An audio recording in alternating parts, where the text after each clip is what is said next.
Comfortable majority में आप हैं वैसे एनडीए, लेकिन अगर मान लीजिए कि आप अपने जो मेजॉरिटी का आंकड़ा है उससे ज्यादा सांसदों का समर्थन पा लेते हैं के शर्मा, तो आप क्या कहेंगे, क्या मैसेजिंग होगी, उसके पीछे क्या संदेश होगा के शर्मा?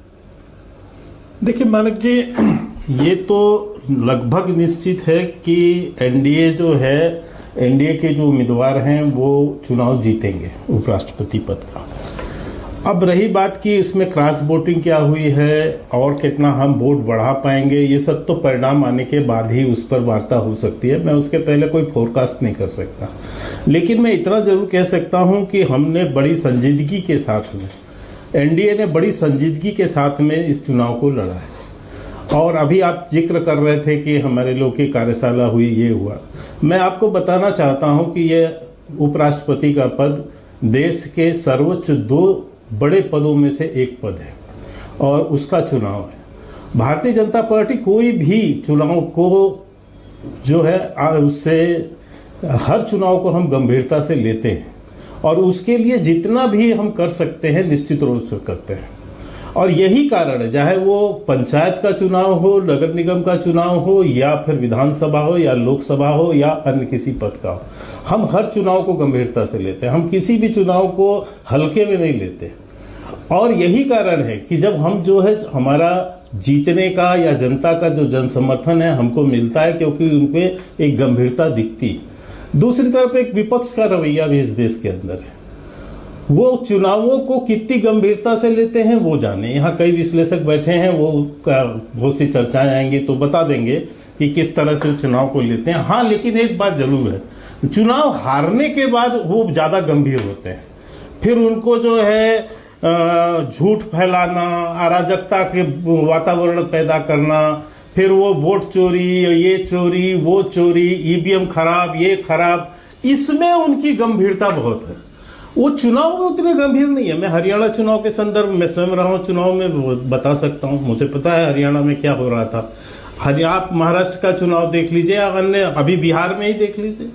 16 दिनों तक की जो इनकी यात्रा है वो किसी मुद्दे पर है क्या? वो तो एक अराजकता फैलाने की कोशिश हुई है। चुनाव आयोग के अगेंस्ट आप कैंपेन कर रहे हैं, चुनाव लड़ना है जनता के मुद्दे पर। चुनाव के आप 16 दिन अपना समय बर्बाद, 16 दिन जो किया वो आप चुनाव अगेंस्ट, चुनाव आयोग के अगेंस्ट कर रहे हैं। 3 महीने बाद उसी चुनाव आयोग के नीचे ही चुनाव लड़ोगे ना। इटली से तो चुनाव आयोग आएगा नहीं। उसी चुनाव आयोग के आज उसको चोर जो गालियां बकना है बक रहे। ठीक है, ये दिशा भ्रम है विपक्ष का। इसीलिए इस चुनाव में भी मैंने देखा कि कोई गंभीरता नहीं है उनके पास। इसलिए गंभीरता भी नहीं है क्योंकि ना कैंडिडेट्स को लेकर गंभीर रहे हैं, ना अपने वैचारिक उसको लेकर गंभीर रहे।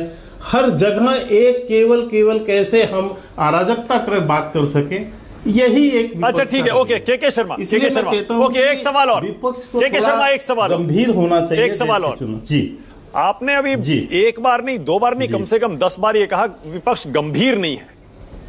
क्या आप राहुल गांधी की विदेश यात्रा की तरफ इशारा तो नहीं कर रहे? नहीं, मुझे किसी की, राहुल गांधी देखिए जो है पार्ट टाइम पॉलिटिशियन है। ये मानक जी इसको स्वीकार लेना चाहिए और देश स्वीकारता है इस बात को। दूसरी बात मैं जो गंभीरता का ये कह रहा हूं कि गंभीरता इसलिए नहीं है क्योंकि अभी यदि मैं बहुत पुरानी चर्चाओं में नहीं जाऊंगा, आपको पता है कि चुनाव कैंपेन में क्या हालात होते हैं।